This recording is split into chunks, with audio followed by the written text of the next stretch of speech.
नसियान जो मर्ज़ है ना आजकल ये बहुत आम हो चुका है। यानी नसियान का मतलब होता है भूल जाना।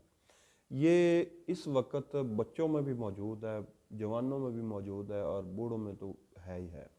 इसमें जो वजूहात हैं मैं वो आपको आज बताऊंगा और इसका जो इलाज है वो भी मैं आज का आपको बताऊंगा। मुकम्मल मालूमात के लिए मेरी ये वीडियो ज़रूर देखिएगा।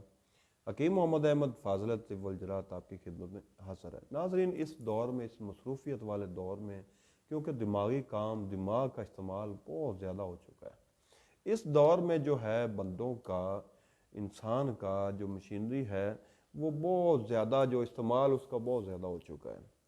तो इसकी वजह से वो भूलने जैसी बीमारी का शिकार हो जाता है। दूसरी वजह ये होती है कि उसकी ग़िज़ा जो है आजकल के दौर में वो ऐसी है कि जो दिमाग के लिए कोई भी किसी भी तौर पर कारआमद नहीं होती। क्योंकि हम आज जिस दौर में गुजर रहे हैं, इस दौर की जो नस्ल है वो आर्टिफिशियल ग़िज़ाओं पर बहुत ज़्यादा यकीन रखती है। कुदरती ग़िज़ाओं का रवाज ख़त्म हो चुका है तकरीबन, या कम हो गया। अगर आप कुदरती ग़िज़ाओं का इस्तेमाल करेंगे, आर्टिफिशियल ग़िज़ाओं से बचेंगे, तो इंशाल्लाह मुझे उम्मीद है कि आप इन जैसी और कई बीमारियों से भी बच सकते हैं। तीसरी वजह यह होती है कि आप, दिमाग की भी एक कैपेसिटी होती है, उसकी एक लिमिट है। आप उस पर कितना लोड डाल सकते हैं, उसकी जो है, आप उसके ऊपर जब ज़्यादा दबाव बढ़ाएंगे, ज़्यादा प्रेशर डालेंगे, तो ये भूलना शुरू कर देगा। ये कंप्यूटर, जो इंसानी कंप्यूटर है ना, ये ख़राब हो जाएगा। इसमें कई ख़राबियाँ पैदा हो जाएंगी, जिसमें एक वजह जो है, एक ख़राबी वो नसियान यानी कि भूल जाना, चीज़ों को भूल जाना, बातों को भूल जाना, चीज़ रख के भूल जाना।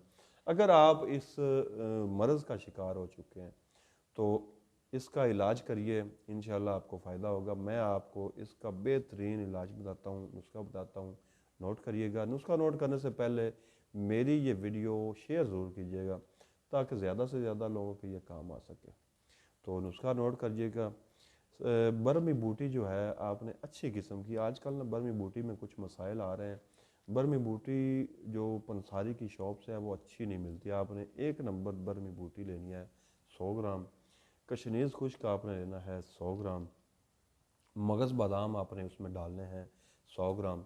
चारे मगज़ जो होते हैं, अलग अलग चारे मगज़, वो आपने डालने हैं 100 ग्राम। मिश्री आपने डाल देनी है इसमें 250 ग्राम। इन तमाम जो चीज़ों का सफ़ूफ़ है, इसको आपने बारीक करके रख लेना है। किसी शीशे के बर्तन में इसको महफूज करिएगा ताकि ये अच्छी तरह महफूज रह सके, इसके अज़ा महफूज रह सकें। तो इसको आपने सुबह, दोपहर, शाम एक एक चम्मच दूध के साथ इस्तेमाल करना है। एक बात ज़हन नशीन कर लीजिएगा, अगर कोई दिमागी मसला है, कोई भी साबी मसला है, दिमागी मसला है, तो दूध का इस्तेमाल कसरत से कीजिएगा। इससे इंशाल्लाह आपके दिमागी को जो मसाइल हैं वो इंशाल्लाह हल हो जाएंगे। अल्लाह आप सबका हामी व नासर हो। अल्लाह आप सबको सेहत व तंदुरुस्ती वाली लंबी ज़िंदगी अता फ़रमाए। अल्लाह हाफ़िज़।